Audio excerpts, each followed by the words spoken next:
Bien, mis hermanos, el Señor sea bendiciendo a su iglesia con su palabra. Vamos a leer nuevamente el texto de hoy en primera carta a Timoteo, capítulo 1, versículos 12 al 17. Recordemos que estamos llevando esta serie, esta secuencia de predicación expositiva.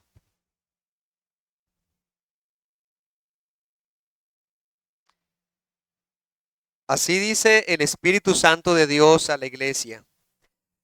Doy gracias al que me fortaleció, a Cristo Jesús nuestro Señor, porque me tuvo por fiel poniéndome en el ministerio, habiendo yo sido antes blasfemo, perseguidor e injuriador, mas fui recibido a misericordia porque lo hice por ignorancia e incredulidad. Pero la gracia de nuestro Señor fue más abundante con la fe y el amor que es en Cristo Jesús. Palabra fiel y digna de ser recibido por todos, que Cristo Jesús vino al mundo para salvar a los pecadores, de los cuales yo soy el primero. Pero por esto fui recibido a misericordia, para que Jesucristo mostrase en mí el primero toda su clemencia, para ejemplo de los que habrían de creer en él para vida eterna. Por tanto, al Rey de los siglos, inmortal, invisible, al único y sabio Dios, sea honor y gloria por los siglos de los siglos. Amén. Oh Señor, el único y sabio, el Rey de los siglos, el Dios que se ha revelado y nos ha mostrado la grandeza de esta salvación. A ti venimos una vez más en oración porque reconocemos que esta es una labor espiritual. Tú estás en medio de tu pueblo, hablando a tus hijos para que se rindan a ti, para que escuchen tu voz, para que la obedezcan, para que tu palabra, siendo explicada y aplicada, nos lleve a vivir una vida de santidad, que te honre, que te alabe, y el testimonio que demos sirva, sea útil para la extensión de tu reino. Trae salvación a los que escuchan, santificación a tu pueblo para gloria de ti mismo. Amén. Amén. ¿Alguna vez has compartido tu testimonio de conversión con alguien? ¿Qué dices si alguien te pregunta, cuéntanos tu testimonio? En muchas ocasiones, si usted va a comprar un producto, usted averigua, bueno, quién lo ha usado, qué referencias se necesitan, qué recomendaciones me das, qué tal es este producto, si es apropiado para que satisfaga mis necesidades o mis expectativas. De igual manera, si usted va a aspirar a una vacante, usted presenta su hoja de vida y en ella incluye las referencias laborales, familiares, personales, y la idea es que su hoja de vida corresponda a los cargos, al cargo que usted quiere aplicar. Así, cuando usted pone estas referencias, la idea es que puedan llamar a esas personas a ver si usted cuenta con las aptitudes necesarias para lo que están esperando obtener y así comparar candidatos y elegir al más idóneo. Hasta este momento, Pablo en su carta ha denunciado los falsos maestros que estaban en Éfeso. Y necesitamos tener una buena referencia y testimonio con que comparar. Tener un referente. ¿Qué dice Dios de lo que debe ser un buen ministro? Porque lo que hemos leído hasta ahora y hemos enseñado aquí al principio del capítulo es que estos falsos maestros estaban dando enseñanzas que conducían a la hipocresía y al desvío del enfoque que debe tener la iglesia, que es en Cristo. Y esos falsos maestros, al no entender la ley de la cual se jactan, que dice son doctores, no la estaban usando legítimamente para mostrar a los hombres sus pecados. Y que con ello, al mostrar su pecado, conducirlos a Cristo, al evangelio del Dios bendito, como dice en el versículo 11. Como no hacían eso y su vida tampoco mostraba la obra de gracia del Espíritu Santo, Pablo está mostrando cómo testimonio de la obra de la gracia de Dios en su propia vida refleja entonces el evangelio que él está predicando. Miren que al final del versículo 11, el precedente a este texto, dice Pablo, el evangelio de Dios que a mí ha sido encomendado. Pablo va a estar anunciando el glorioso evangelio de Dios, el bendito evangelio con unas credenciales específicas y apropiadas que acompañen el testimonio que él está dando. Y por eso aquí hay varias ideas que Pablo está uniendo a modo general.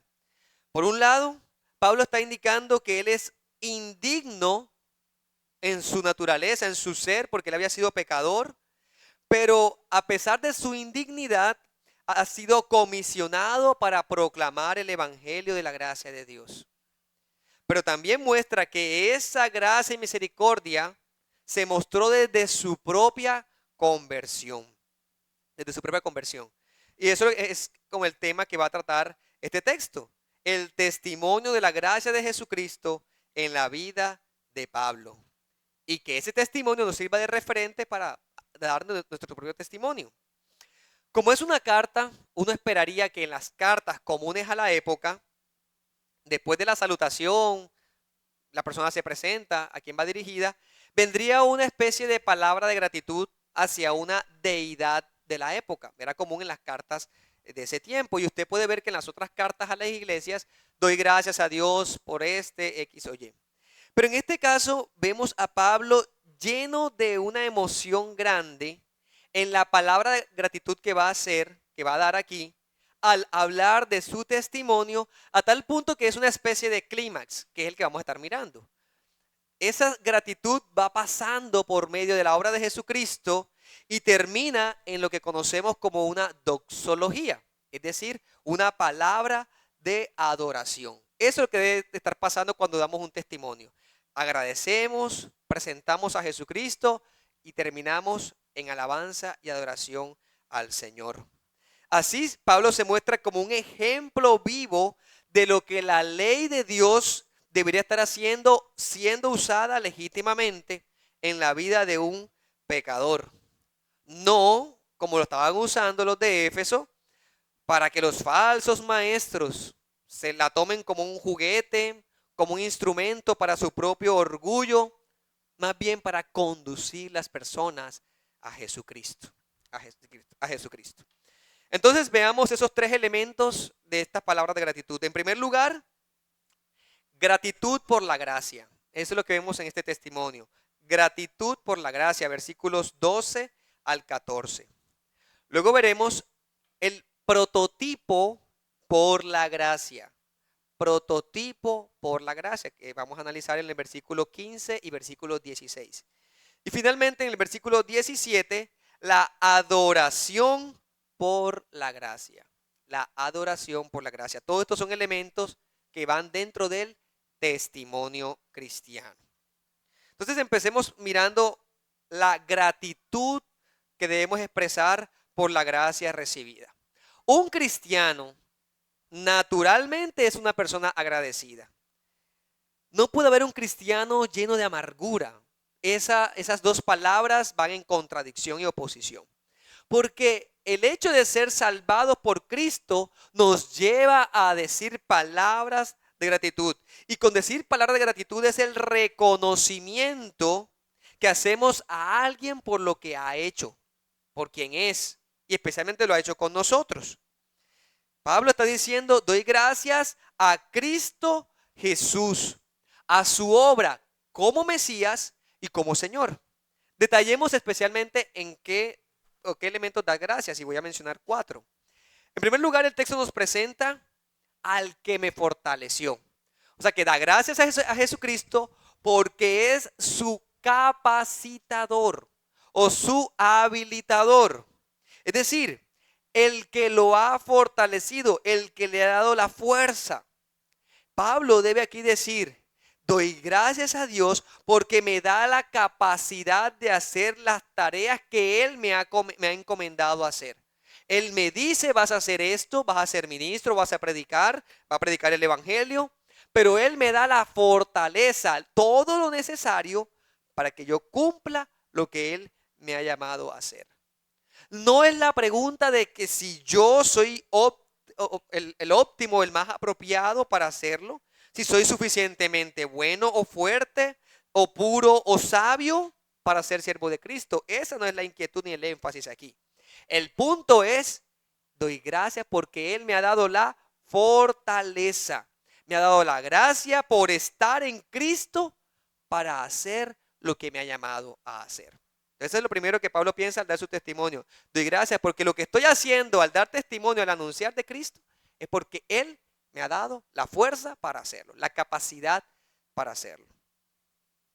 Pero un segundo elemento de esta gracia y en esta actitud de gracias con respecto al testimonio que Él da es por ser considerado digno de confianza. Mira y dice, me tuvo por fiel.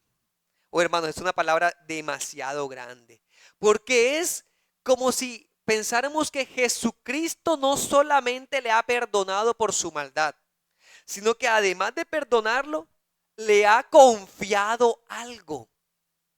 Y usted y yo podríamos pensar en nuestra vida anterior a conocer a Jesucristo, nuestra maldad, y podemos decir, yo no podía hacer lo que estoy haciendo ahora en Cristo. Y mucho menos cómo el Señor confía en mí para hacer esto. Pero es que, hermano, esa confianza el Señor la deposita porque Él da la fortaleza para eso mismo. ¿Ven lo que pasa aquí? Nosotros no actuamos así. Cuando una persona nos ofende, le perdonamos, pero recuperar esa confianza, decir que es digno de confianza, nos cuesta, ¿cierto? Seguramente no lo hacemos.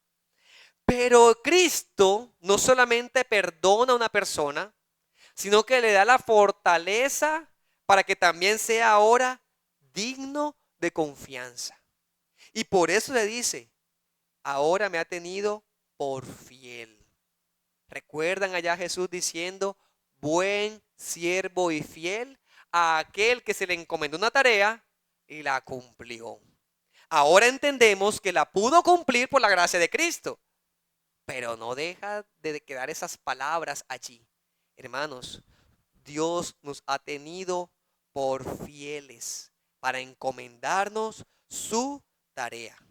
Su tarea. A ti, amado hermano, que antes eras un blasfemo, que antes eras un mentiroso y un chismoso, o que antes eras un adúltero, ahora el Señor te ha llamado a ti para que anuncies el testimonio de Cristo, la grandeza de Cristo, porque Él te ha perdonado. Pero no solo eso, también damos gracias a Dios y Pablo da gracias porque lo puso en el ministerio, o sea que lo designó para que sirviera. Es interesante porque quien nos designa es el Señor mismo. Y eso debe ser una razón para estar agradecidos cuando vamos delante del Señor y cuando hablamos de nuestro testimonio. Porque Él es quien nos eligió para esto. Hemos sido salvados para servirle. Eso nos hace pensar nuevamente en el tiempo atrás. Pablo lee esto que él está escribiendo y va a leer para entregar esta carta. Piensen en ese momento cuando él es designado como ministro. ¿Cuándo podremos recordar? Allá en Hechos capítulo 9, cuando ocurre esa maravillosa conversión. Ese mismo día el Señor Jesucristo lo comisionó. Pablo relata de esto en Hechos capítulo 26, versículos 15 y 16. Pablo está contando de esta experiencia de su testimonio. Él dice, yo entonces dije, ¿quién eres, Señor? Eso fue cuando ese rayo de luz de la presencia de Jesús lo iluminó. El Señor le dijo, yo soy Jesús a quien tú persigues, pero levántate y ponte sobre tus pies, porque para esto he aparecido a ti, para ponerte por ministro y testigo de las cosas que has visto y de aquellas en que me apareceré a ti. Miren, Pablo pensando en este momento, yo estaba camino a Damasco para encarcelar a la iglesia de Cristo. Ya yo había a algunos echado a la cárcel y a otros había asesinado a excusas de la ley. Y ahora el Señor me está diciendo que seré ministro de todo lo que yo mismo participé en contra y de lo que Él me va a estar dando. Ha sido elegido como un apóstol. Aquellos apóstoles de Jerusalén, ahora yo también seré uno de ellos. Esa es la bondad y la misericordia del Señor. Que el Señor lo haya considerado para esta grande tarea, que se le haya confiado y que lo haya designado para que lo haga. Otro sentido de gratitud que Pablo muestra aquí. Y la última palabra de gratitud va enfocado a la misericordia. Porque dice, mas fui recibido a misericordia. Y esa expresión dentro de su connotación, la implicación que trae, es como si Pablo hubiese ido rumbo a la destrucción, corriendo, y se hubiese como lanzado a su propia destrucción con todos esos pecados que estaba cometiendo. Y en medio de esa carrera para matarse en su maldad, es como si el Señor Jesucristo lo hubiese atrapado, agarrado y prácticamente arrestado, o sea, amarrado y decir, ven, te estoy salvando de tu propia destrucción, de tu propio pecado, de tirar tu vida por la borda. Es como si Jesucristo en ese encuentro le hubiese devuelto la razón que estaba perdida por su pecado. Eso es lo que hace el Señor con nosotros y por eso estamos agradecidos. Porque, hermanos, nosotros habíamos quebrantado ampliamente la ley de Dios. Y si mencionamos la ley de Dios, recordando las palabras de Pablo en los versículos 9 y 10, recuerdan el domingo anterior, prácticamente lo que nos muestra es que hemos quebrantado las dos tablas de la ley de Dios. Si usted puede mirar esos pecados que aparecen en el versículo 9 y 10, los primeros se refieren a la primera tabla de la ley y los siguientes a la segunda tabla de la ley.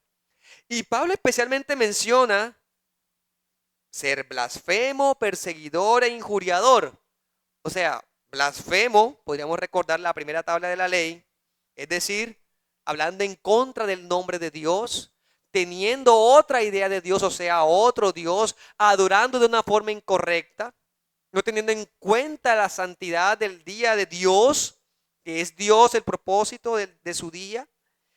Y Pablo no solamente era el blasfemo, sino que hacía que los que confesaban a Cristo luego blasfemaran. Fue tal la presión de su maldad que hizo que algunos que eran parte de la iglesia hablaran en contra de Cristo y de Dios. Hablaran mal de Dios. Eso dice en Hechos 26:11, Pablo relatando acerca de su testimonio. Decía, muchas veces castigándolos en todas las sinagogas, los forcé a blasfemar.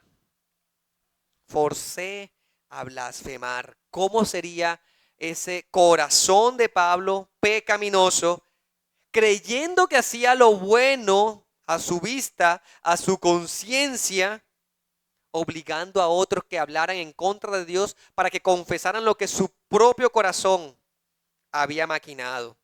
Este Jesús no es Dios.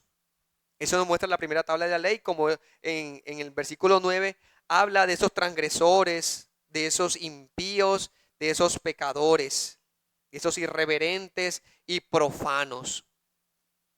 Pero también muestra la segunda tabla de la ley, cuando Pablo dice que era un perseguidor e injuriador. Porque, bueno, recordando el testimonio de Pablo en Hechos 26:11, él dice, enfurecido sobremanera contra ellos, contra los cristianos, los perseguí hasta en las ciudades extranjeras. Y por eso es que entendemos que no solamente él iba a Damasco, que era fuera de Palestina, sino a otros lugares donde supiese que habían cristianos, los perseguía, a algunos para encarcelar y a otros para matar. De hecho, al principio del capítulo 9, cuando Pablo va a Damasco, dice, Saulo respirando aún amenazas y muerte contra los discípulos del Señor. O sea que esa persecución de Pablo era algo que él tenía como una meta personal. Era como su propio aliento. Eso es lo que implica esa respiración. Era algo desaforado, no tenía límite, no tenía control. Él odiaba a los cristianos y buscaba todas las maneras, si fuese posible matar. Entonces Mira que aquí hablamos de los asesinos, de los homicidas. Citó Pablo, de hecho, en el versículo 9. O los secuestradores. O sea que de alguna manera, en muchos sentidos, Pablo había cometido los mismos pecados que él ha denunciado aquí en los versículos 9 y 10. Pablo está diciendo, habiendo yo sido antes blasfemo, perseguidor e injuriador. Es más, iglesia de Éfeso, hablaba a Timoteo y recuerden que estaba en Éfeso. Yo estaba en esa condición terrible de pecado. Esa era mi vida hasta que fui recibido a misericordia. Este hombre insolente, brutal, no sé qué tanto imaginamos a Pablo de esa manera, buscando tanto daño, infligir daño. El placer, porque eso es lo que implica esa palabra injuriador que Pablo usó allí. Sentir el gozo, el deleite en ver cómo se destruye la otra persona. La vergüenza que el otro siente y sentir, claro, es que eso lo merece. Así debe ser. La injuria porque gané. La crueldad que se desarrolla y yo participar de ella, del sufrimiento ajeno. Y aquí podríamos cometer un error en nuestras mentes y decir, oye, Pablo sí era terrible, hay personas así. El error en qué está, en que te sacas de esa lista, como si nunca hubieses podido llegar a esa condición. Oh, mi hermano amado, no conoces la profundidad de la maldad de tu propio corazón. Si hubieses dejado por un segundo sin la gracia de Cristo, fueras así de malvado, así de pecador. Estas palabras que usó Pablo en los versículos 9 y 10 para retratar la vida de los pecadores, así serías tú, amado hermano. Así eras, así éramos. Nuestros corazones eran desobedientes al Señor, irreverentes de su día santo, profanos, hablábamos como si no nos interesara Dios. La sujeción a los padres no estaba basada en el Señor, sino en nuestros propios caprichos. Una mente pornográfica, dañada por el pecado sexual. Una mente que toma lo que no le pertenece. Una mente que procura y maquina la mentira y capaz hasta jura falsamente. Que codicia y por tanto una mente que se opone a la sana doctrina. Así éramos todos. Y eso que Pablo está mostrando aquí. Yo era así y recibí misericordia. Y es interesante la frase con que termina ese versículo 13. Ahí lo pueden ver cuando dice, lo hice por ignorancia e incredulidad. Esa frase muestra la idea judía, el pensamiento judío de la época. Porque de alguna manera los judíos pensaban lo siguiente respecto al sacrificio. Cuando alguien iba a hacer un sacrificio en el templo por sus pecados, ellos tenían la mentalidad que ese sacrificio no bastaba para el pecado deliberado, sino para los de ignorancia. Esa era una mentalidad judía. Cuando yo traigo esto es por los pecados ignorantes. Pero había también otra idea más de los judíos. Y es que ningún sacrificio podría ser eficaz o podría expiar si la persona que traía el sacrificio no estaba con una actitud de contrición, es decir, de reconocimiento de la maldad que estaba presentando y por lo cual traía la ofrenda.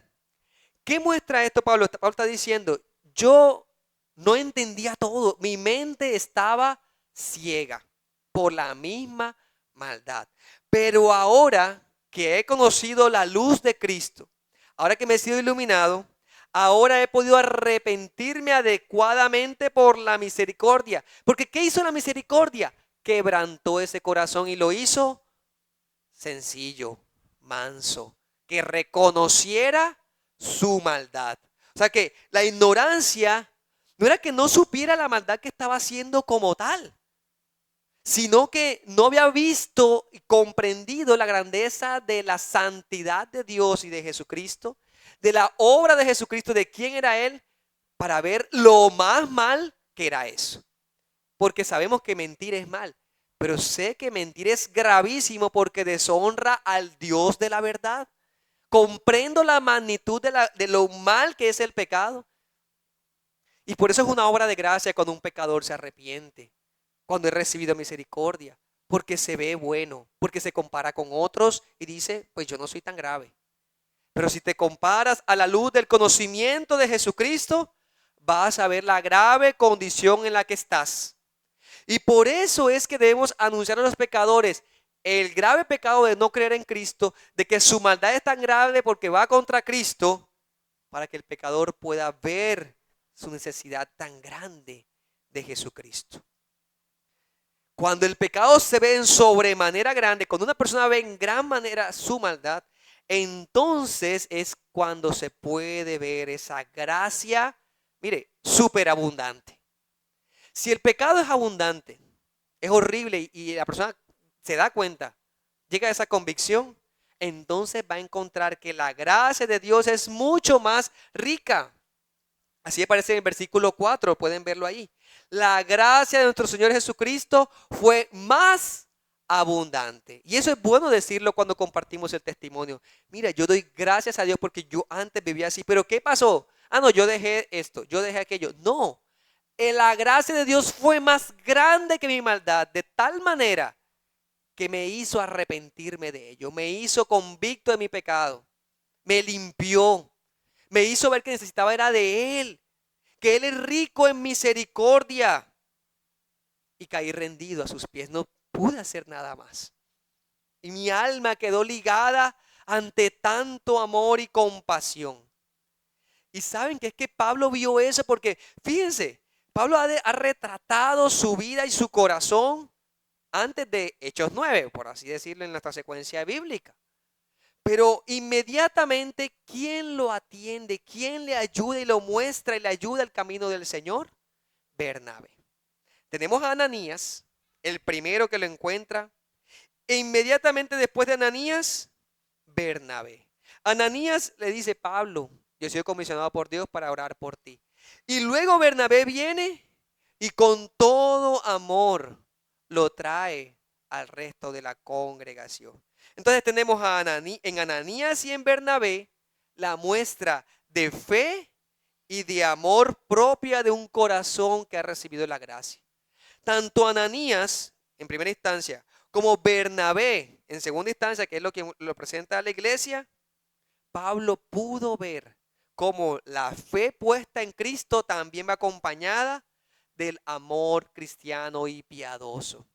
Y entonces Pablo pudo decir, pero es que yo no merecía nada de esto. Yo no merecía ser un predicador a los gentiles, no merecía testificar, pero pude ver en estos hermanos ese amor y esa fe.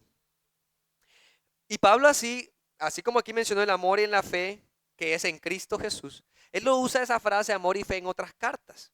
Por ejemplo, en 1 Tesalonicenses capítulo 5, versículo 8, Pablo dice, nosotros que somos del día, seamos sobrios, habiéndonos vestido con la coraza de fe y de amor, con la esperanza de salvación como yelmo. Entonces también habla, el creyente que está vestido de Dios, de Cristo, manifiesta una fe firme y un amor firme. Esas son palabras de gratitud. Entonces, retomando, gratitud porque hemos sido rescatados, fortalecidos por el Señor, porque hemos sido limpiados, porque Él nos ha puesto en el ministerio, porque Él nos ha confiado, porque Él nos ha dado de su misericordia ante la gravedad de nuestros pecados. Y yo creo que una aplicación inmediata que deberíamos hacer es, ¿eso es lo que ha pasado en mi vida? ¿Eso es lo que ha pasado en tu vida, persona que me escuchas, hermano que me escuchas, amigo que me oyes? ¿Ha pasado en tu vida esto? ¿Experimentas esa gratitud de parte del Señor por todo lo que Pablo ha descrito aquí? Porque ahora lo segundo que nos va a mostrar el texto es una especie de prototipo de la gracia. ¿Cómo así? Vamos a entender un poco esto. ¿Cómo actúa la gracia? En este sentido vemos varios elementos. El primero, vemos un dicho que Pablo está tomando aquí y es donde dice palabra fiel. Esa fórmula de decir palabra fiel, algo usado en los judíos, pero especialmente en la iglesia se va a ver como frases que resumen ideas centrales. Tanto así que esas frases se pueden considerar hasta cantos, una confesión de fe, una profesión de fe, algo que los unía a ellos o un credo. Y esta frase, pues por lo menos en las cartas pastorales aparece 5 veces, vamos a irla viendo a medida que se van predicando, esos resúmenes de fe. Es una palabra fiel, es una palabra clara, es una palabra veraz de parte de Dios, es una realidad de parte de Dios que todos debemos creer. Es un énfasis lo que está haciendo Pablo aquí. Todos saben esto. ¿Y qué es lo que todos deben saber y que todos decimos en la iglesia? Que Cristo Jesús vino al mundo para salvar pecadores. Eso vino a ser Cristo, a salvar pecadores. Es como decir el corazón del evangelio, ¿verdad? Es la sustancia. ¿Qué es lo que Pablo está diciendo? Cristo Jesús vino a salvar a los pecadores. Con Cristo pensamos, ¿qué hay detrás de esa idea? Jesucristo, el Hijo unigénito de Dios, el que estaba desde la eternidad en un deleite, una armonía con el Padre, luz de luz y en santidad, vino a este mundo. Y si pensamos en este mundo, en esa frase vino a este mundo, tendremos que pensar su encarnación humilde, su vida perfecta, sus sufrimientos, su muerte. Descender a las profundidades de la miseria y el pecado, aun cuando él nunca cometió pecado, pero cargó todo eso. Eso es lo que implica Cristo Jesús vino al mundo. El Señor de gloria, tan puro, tan santo, que cuando una persona veía la santidad de Dios, terminaba postrado como muerto, desfallecía. Este Jesús santo vino a este mundo rodeado de pecadores, maldito por el pecado de Adán. Y vino con el propósito de salvar a estos hombres, a redimirlos, porque ese pecado había traído esa separación y por lo tanto la ira de Dios. Y es que fíjense que esa frase vino al mundo para salvar a los pecadores, nos hace recordar las palabras de Jesús en ese momento con Zaqueo. Recuerdan en Lucas 19:10, cuando le cuestionan a Jesús por qué va a la casa de un pecador como Zaqueo. Jesús dijo que el Hijo del Hombre vino a buscar y a salvar lo que se había perdido. Miren, cuando querían insultar a Jesús, ¿qué decían de Jesús los fariseos? Que era comilón, que era bebedor de vino, que era amigo de publicanos y pecadores. Usaba esa designación para burlarse acerca de Jesús. Los fariseos tenían esa tendencia, hacían esa doble agrupación de las personas. Los justos, o sea, ellos, los pecadores, los demás que no conocen la ley. Pero ahora el Espíritu Santo toma el título de pecadores, no para usarlo en la distinción farisaica, sino para decir, todos son pecadores. Es lo que está haciendo el Espíritu Santo al mostrarnos este texto. No hay nadie que se escape de esa valoración. Y por eso es que Jesús dijo esta expresión en Mateo 9:13. No he venido a llamar a justos, sino a pecadores al arrepentimiento. No era diciendo ustedes fariseos no necesitan venir a mí. Es que ustedes no son justos. Ustedes también son pecadores que necesitan arrepentirse. De allí que Pablo entonces dice, esta es la frase, esta es la verdad que confesamos. Jesús vino a salvar a los pecadores. E inmediatamente Él se incluye. Se incluye. Yo también soy pecador. Y miren esa frase, la humildad que refleja. No dice yo era, yo soy el primero. Ese autorreproche que está haciendo ahí, ese examen, esa valoración que hace de sí mismo, es comprensible porque para él podía analizar toda su vida y decir que realmente cuánto no he pecado. Todo ese tiempo hasta que Cristo me llamó, cuánto no he pecado. Miren que lo ha estado mencionando. Para nosotros, Pablo es un gran héroe de la fe. Y vimos todos sus viajes, todo su sufrimiento, cuánto hizo para servir al Señor. Pero Pablo no se vio como el gran Pablo héroe de la fe, sino como un pecador redimido, un pecador justificado, un pecador cuya obra Jesucristo sigue haciendo en su vida. Y esa es la experiencia cristiana. Mientras Pablo más comprendía la gracia de Dios, más consciente era de su propia pecaminosidad. La vida del cristiano está marcada por la humildad y por la gratitud. Porque hermanos, si bien es cierto que antes éramos blasfemos, profanos, asesinos con nuestras palabras, con nuestro corazón, fornicarios, antes éramos así. Y ya no somos así. Pero es cierto que sigue un proceso de santificación. Ya no andamos en chismes y en mentiras.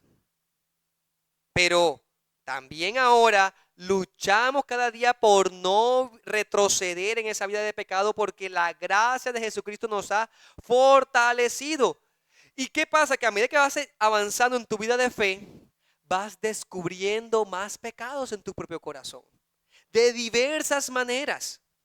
Quizá ya no será el pecado escandaloso que caracteriza a los impíos, pero empezarás a notar más envidias, más codicias, más tendencias y tentaciones que quizás no veías. Y así vas diciendo, ay, estos son pecadillos. No, tú los vas a ver igual de graves. Pero el mundo va a ver tu vida y va a decir, ese es un santo, ese es un justo. Eso es lo que el mundo debe decir de ti. Ve tu vida, analiza tu vida y dice, esa persona es pura, vive para Dios. Pero tú miras tu propia vida y no porque eso sea lo que manifiestes en tu testimonio de impiedad, sino que tú dices, ay, pero no sabes con cuánto estoy luchando. Estoy venciendo por la gracia del Espíritu, pero no lo sabes, no lo sabes. Y eso es un pensamiento equilibrado que el creyente debe tener. Sí, podemos decir como el apóstol Pablo lo dijo en 1 Corintios 15:9, por ejemplo, soy el menor de los apóstoles. Y él se veía así, realmente yo ni merezco ser apóstol. Yo no caminé con Cristo, pero Cristo luego se me reveló. Yo no estuve todo ese tiempo con Cristo, pero Cristo se me mostró. Y en Efesios 3:8 llega a decir que soy el menor de los santos. O sea, yo no merezco esto porque todo lo que hice para destruir la iglesia de Cristo. Es decir, necesitamos tener nuestra posición adecuada. Y para eso nos sirve recordar de dónde nos ha sacado el Señor. No para traer nuevamente la culpa por el pecado. La culpa ya fue pagada y debemos estar seguros en que Cristo pagó por esa culpa. Pero cuando recordamos eso en el cual estábamos, recordaremos la sobreabundante gracia de Dios. Mirarás que ha transformado Dios en tu corazón.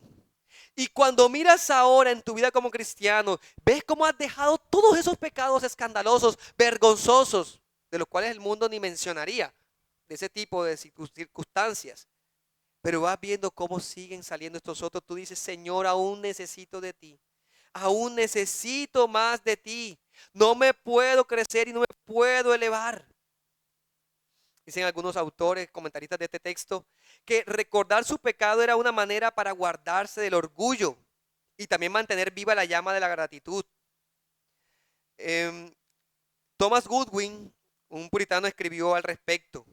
Cuando yo amenazaba con enfriarme en mi ministerio, cuando sentía que llegar el domingo por la mañana no tenía el corazón lleno de la gracia, de la maravilla de Dios, o cuando me estaba disponiendo a administrar la cena del Señor, ¿qué hacía yo?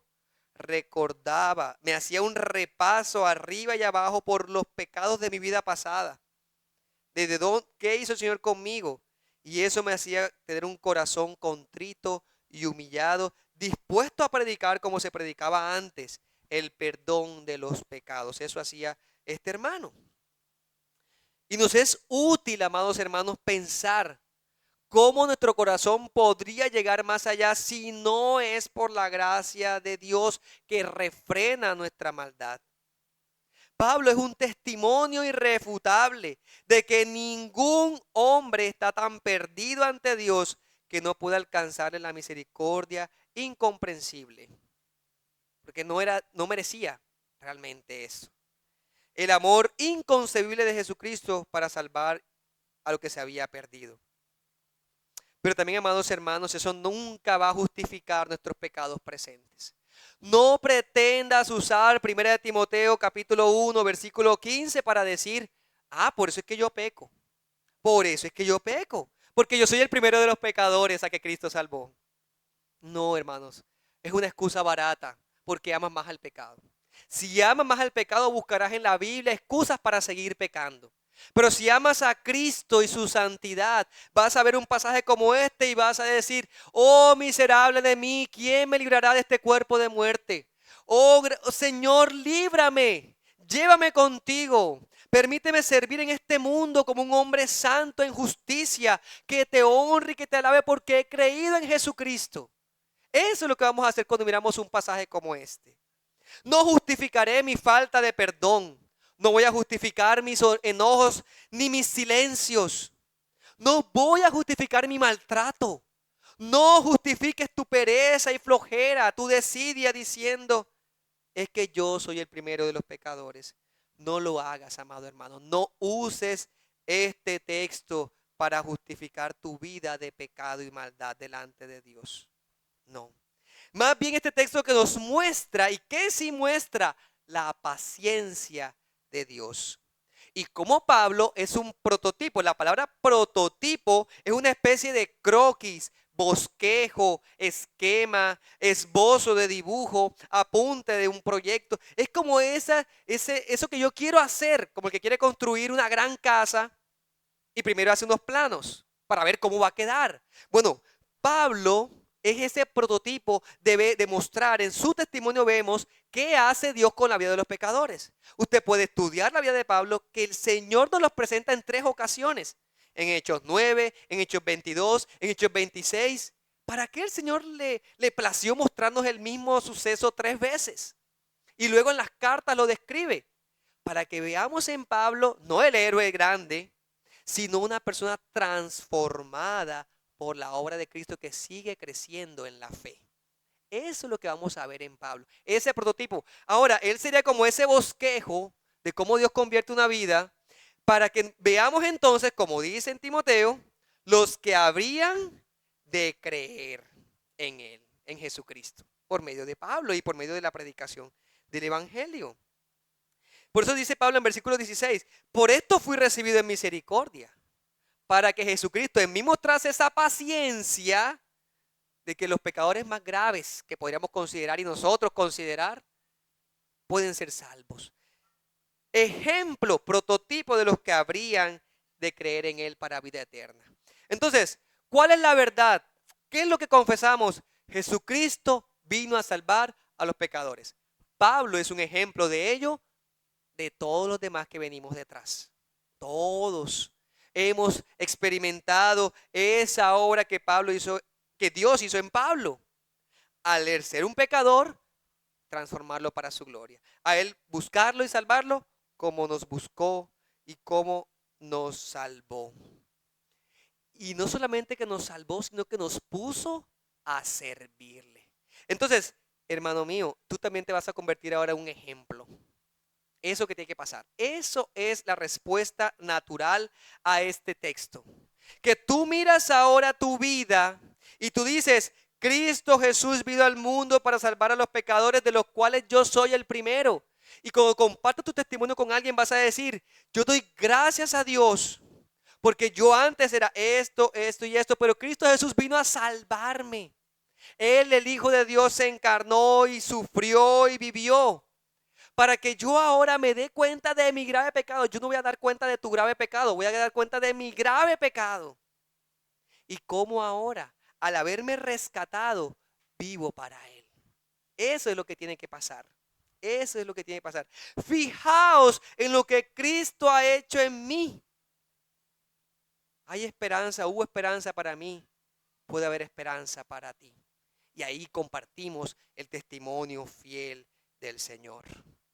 Ese es el propósito de esto, que nos convirtamos en un ejemplo, no de vivir ahora como cristianos siendo abiertamente pecadores como cualquier impío.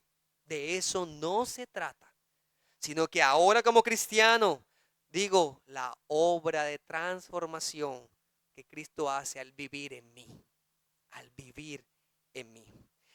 Y aunque ese es un propósito inmediato, o sea que cuando Pablo se pone como ejemplo de la misericordia de Dios y de esa venida de Cristo, hay un propósito mayor en la gracia de Dios cuando damos un testimonio. Hay un propósito final, que es el que refleja el versículo 17, y es la adoración. La adoración. Si el versículo 15, con esa frase, esa palabra fiel, es el corazón del texto del evangelio que yo les decía, el versículo 17 es el clímax de todo el pasaje. Porque la centralidad del evangelio no está en que vino a salvarme a mí. Yo no soy el centro del evangelio. La Biblia no gira en torno a cómo Dios quiere salvarme a mí. Ese es un propósito secundario. El propósito principal es que a Él sea la gloria. Ese es el propósito principal y Pablo lo reconoció aquí. Ese es el gozo que Pablo dice. Al Rey de los siglos, al inmortal, invisible, al único y sabio Dios, sea honor y gloria por los siglos de los siglos. Amén. Cuando tú cuentes tu testimonio, al final, ¿qué debes terminar diciendo? Al Rey, al Señor, al inmortal, al único Dios, Él merece toda esta gloria y siempre la merecerá. Él y solo Él.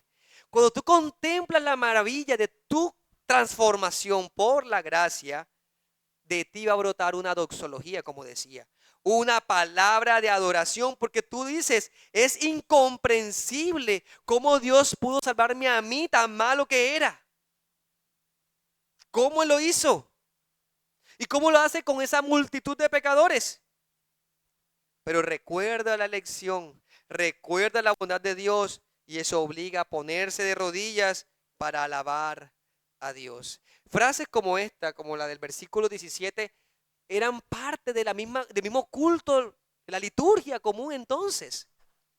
Y es parte de nuestra adoración entonces. En Cánticos, mire que tenemos, en Timoteo aparece este versículo y luego por ahí en el capítulo 6, al final también hay otra doxología, otra exaltación al Señor. Recordando quién es el Dios que salva. ¿Quién es el Dios que salva? Miren, por ejemplo, estas frases que destaca, porque los atributos de Dios que se resaltan aquí tienen la idea de que no pongas la mirada en ti. Cuando dice el Rey de los siglos, por ejemplo, tenemos inmediatamente que pensar en nosotros. ¿Qué pensamos en nosotros? El hombre como la hierba son sus días. Florece como la flor del campo. El viento pasó por ella, pereció y su lugar no lo conocerá más. Mas la misericordia de Jehová desde la eternidad y hasta la eternidad sobre los que le temen. Su justicia sobre los hijos de los hijos trasciende el tiempo. El tiempo, o sea que tenemos un rey que siempre vive, que va tratando con las generaciones, que no puede ser vencido por el mal, que dirige la historia del mundo hacia la meta de su propia gloria, este rey. Y también es interesante que las descripciones que Pablo utiliza aquí son negaciones. Es lo que Dios no es. Porque si dice, el Rey de los siglos, inmortal. ¿Qué quiere decir inmortal? Que no puede morir, que no puede ser corrompido, que no puede ser dañado. Y también invisible, que no se puede ver, que Él es santo. Aquí tenemos que recordar frases como la de Isaías 40:28. ¿No has sabido? ¿No has oído que el Dios eterno es Jehová, el cual creó los confines de la tierra? Él no desfallece, no se fatiga con cansancio, su entendimiento no hay quien lo alcance. Entonces, al dar su testimonio, usted tiene que decir, el Dios al quien debe rendirte es un Dios que no es corrupto como nosotros. Él no se desvanece, no se cansa. Es un Dios que no cambia. Y en su promesa y en su pacto está que todo aquel que cree en Él tiene vida eterna. Aférrate a Él. No como los hombres. Miren, los hombres se inventan dioses. Pero los dioses de los hombres son corruptos. Y corruptos también implica que se destruyen con el tiempo, que pasan, que se olvidan, que van deteriorándose. Tienen que ser cargados, tienen que ser reemplazados, tienen que ser restaurados. Cambian de idea de uno a otro. Responden pecaminosamente a los deseos humanos. Pero no así nuestro Dios, el Rey de los siglos. Y este que no se puede ver es porque Él habita en una luz tan gloriosa. No es porque Él sea en oscuridad o en maldad. Es porque es una plenitud de luz que no alcanzamos a comprender. Es por encima de la creación. Por eso Él es único, incomparable y glorioso. ¿Qué se le enseñó a Israel en su confesión de fe? Oye Israel, Jehová nuestro Dios, Jehová uno es. Amarás a Jehová tu Dios de todo tu corazón, toda tu alma y con todas tus fuerzas. Si tú sabes que tienes un Dios así, único, fuerte, que no se cansa, eterno, ¿qué debes hacer? Amarle. Amarle. Esa es la respuesta esperada. Si tú, pecador, escuchas esto, Dios, Jesús, vino a este mundo a salvar a los pecadores. Arrepiéntete y ven a Él. Él es quien merece tu alabanza, tu rendición y tu adoración. Tienes una deuda con el Creador, con el Rey eterno. Tú vas a pasar, tus días van a pasar, pero Él permanece para siempre y todo aquel que permanece en Él también permanece para siempre. Él debe ser adorado y por eso Pablo en otros textos lo dice, Romanos 16:27, al único y sabio Dios sea gloria mediante Jesucristo. Este es el Dios que salva. Este es el Dios que busca lo que es perdido. Y eso nos presenta la necesidad de Jesucristo. Porque miren lo que ha dicho. Es un Dios incorruptible. Es un Dios invisible. Es el Rey eterno. Eso parece que nos dejara, bueno, ¿y qué hacemos ante este Dios? Mira, tienes a Jesucristo el mediador. Tienes a Jesucristo por quien, por su instrumento, por su mediación, puedes llegar a disfrutar de comunión con ese Dios. Eso, y así debe terminar nuestro testimonio. Conclusiones y aplicaciones. Hermanos, si eres un cristiano, eres un testigo de Jesucristo. Así que como eres un testigo de Jesucristo, primero recuerda con gratitud la obra que ha hecho en ti. La obra de Cristo. No te ufanes cómo lograste controlar tus vicios. No cuentes cómo ahora tienes una familia respetable. Cómo has incluido nuevos hábitos sanos o cómo estás mejor de salud. No, ese no es el centro de un testimonio. Más bien dirás, gracias a Dios, era un terrible pecador, blasfemo que odiaba la santidad de Dios, que rechazaba su ley y soberanía. Su misericordia me alcanzó. No sé por qué. ¿Qué vio en mí? No había nada. Él quiso hacerlo. Y le dirás gracias, le doy gracias a Dios por esa grande obra de salvación. No importa lo terrible que sean tus pecados, en Cristo encuentras salvación de ellos mismos.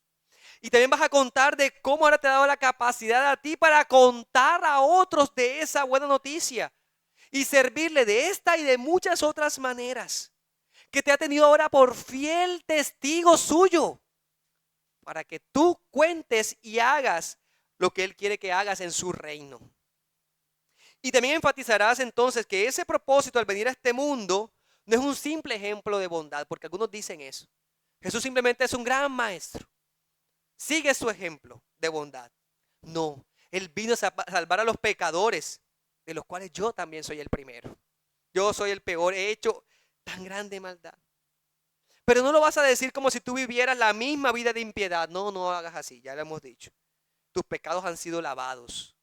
Sino porque recuerda lo que has hecho, lo grave que es tus pecados presentes también y cómo Cristo te ha rescatado de esa manera de vivir. Y vas a decir, sabes que el Señor ha sido paciente, longánimo contigo.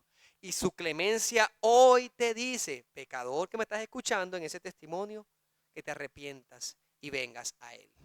Eso es. ¿Para qué? Para que pueda glorificar al Rey eterno, al único que no está en corrupción ni en pecado, al único que no vive en maldad. Este Dios, por medio de Jesucristo, te da acceso a su presencia. Tu testimonio que prorrumpe en alabanzas a este Dios santo que se humilló, pero ese Dios santo que ofrece un mediador, Jesucristo, el único merecedor de nuestra adoración. Oh hermano, que esa sea nuestra vida, un ejemplo real. Que eso que hemos dicho y que hemos mirado que hay que decir en ese testimonio, hermano, que sea demostrado con tu propia vida. Que tú ahora, tu vida, al ser analizada, que pueda ser escudriñada, alguien pueda tomarla en todos sus aspectos, sin temor alguno, y usted pueda decir, el Señor está trabajando en mí. Mi vida, tu vida, hermano, sea también un ejemplo, un bosquejo de lo que pasará con los siguientes pecadores que vendrán convertidos a los pies de Cristo. De eso se trata. Qué terrible sea y Dios nos guarde, amada iglesia. Dios nos guarde de ser una iglesia hipócrita, de ser una iglesia donde los creyentes son como falsos maestros que estaban entrando en Éfeso. ¿Recuerdan? No sabían de lo que hablaban, no conocían la piedad que profesaban, no entendían de qué era la gracia del Espíritu Santo, porque su vida no mostraba el fruto de esa obra de gracia. No nos excusemos para honrar al Señor, más bien que las personas vean, que los creyentes puedan ver tu vida, así sea de cerca y con lupa, y que puedan decir alabanzas al Señor, alabanzas al Rey de los siglos. De eso se trata la vida cristiana y el testimonio que vamos a dar. Amén. Vamos a orar. Oh Señor, estamos delante de tu presencia y queremos ahora responder a este mensaje que tú nos has dado. Obra en cada uno de los que están aquí presentes. Escucha sus oraciones, oh Santo Dios, porque hoy más que nunca reconocemos nuestra indignidad. En nosotros mismos no había nada bueno, pero ahora tú vives en nosotros y no pretenderemos usar ninguna parte de la Escritura para justificar nuestras vidas de pecado. Más bien usaremos con la fortaleza de que tú nos darás la gracia y nos la has dado para que andemos en una vida nueva, una vida que te honre y que te exalte. Oh Señor, perdona nuestro andar de esta manera. Perdona la liviandad con que hemos tomado el Evangelio, la superficialidad de tus mandamientos, la manera de pasar por encima de la ley o buscarle el quite, la salida, para acomodarnos a nuestros propios deleites. Oh Señor, que nuestro deleite sea tu ley, tu palabra, tu evangelio, pero también haznos predicadores tuyos, que podamos abrir nuestra boca para hablar de la grandiosa obra que has traído en nosotros. Eso sea lo que salga de nuestra vida, lo que refleje nuestro ser. Oh Señor, que los impíos, los pecadores puedan escucharnos, aquellos que están sin ti, y puedan inquietarse. ¿Cómo viven ellos? ¿Qué pasa en su mente, en su corazón? ¿Por qué toman estas decisiones? ¿Por qué hacen lo que hacen? ¿Por qué se mueven en este amor y en esta misericordia y en esta clemencia? ¿Por qué guardan sus palabras? ¿Por qué no guardan rencor? ¿Por qué no procuran devolver el mal? ¿Por qué son diligentes en sus trabajos? ¿Por qué honran a pesar de que les han afrentado? Oh Dios, antes este tu pueblo era blasfemo, perseguidor, andábamos en impiedad, pero ahora andamos en justicia. Santifícanos en tu verdad, en tu palabra, siempre viva, siempre presente, real. Y que al ser confrontados por ella, seamos motivados a vivir para ti y para gloria de tu nombre, en Cristo Jesús. Amén y amén. El Señor nos haga ser luces en este mundo, hermanos. que necesita de nuestro testimonio. Hermano.